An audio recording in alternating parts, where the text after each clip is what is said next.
Hi everybody, my name is Sam.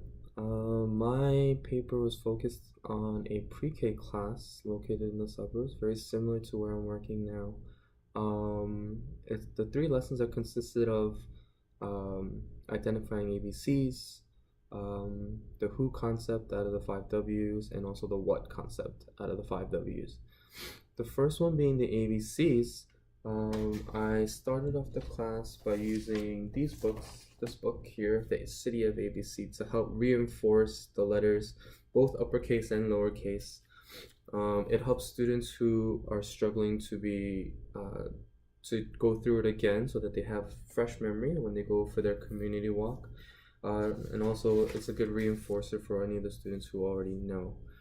And like I said before, the next step is to go on a community walk. The community walk helps students use their senses, helps keep us out of the classroom that they may be used to and might not be as interested in learning.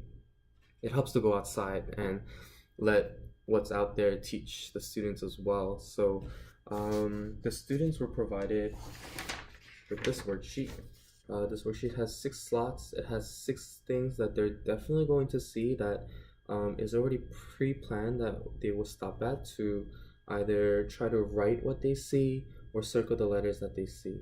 Um, this actually is a worksheet for a student who's not advanced enough to write their own letters, but also isn't a student who's struggling.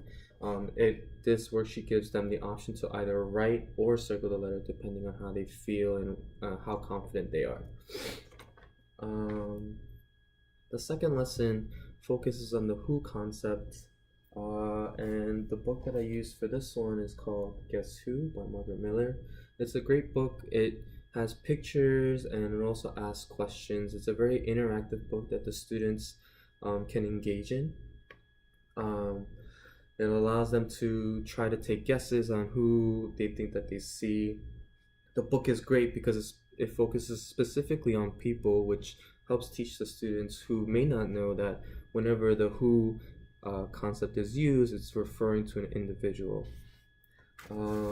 This is the activity that's made for the who concept. It's 6 boxes with 6 riddles focusing on 6 different community helpers. Granted, in a situation like this, the pictures will not be there. They'll be attachable through Velcro. The students will be read the riddle and be asked to come and try to put the community helper with the respective riddle. This gets placed in the library center so that students can come and try, where I will be there to help read the riddles if they need help, and they'll get to work with me by twos. The last one is the what concept. This one, I still use the same book, the Guess Who book, because the images also show what exactly the community helpers use in their profession. It's a great book. I would go through it again, but not focusing on the community helper, but what tools they're using in the images that the children see. So it helps reinforce the who concept that they learned the day prior, and also work on a new concept, which is the what concept. And the activity for this one is to encourage students to make their own objects that they see with community helpers. For example, a police officer, they'll be encouraged to make a police badge. A firefighter, they'll be encouraged to make a fireman hat, or even a chef, they'll be encouraged to make a chef hat. This is a great way to teach the students to associate items with the community helper and also understand the what concept. The big thing with all of these is making sure that there's an assessment made. I made an example of an assessment that I would use for the riddles. So it'll be broken off into different parts, and a score will be provided depending on how they do in each section, and everyone will have their own.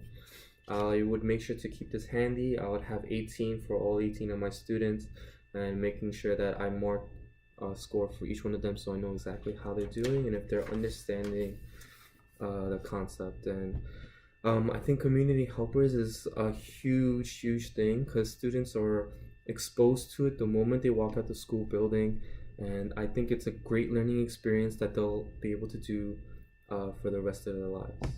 All right, thank you guys.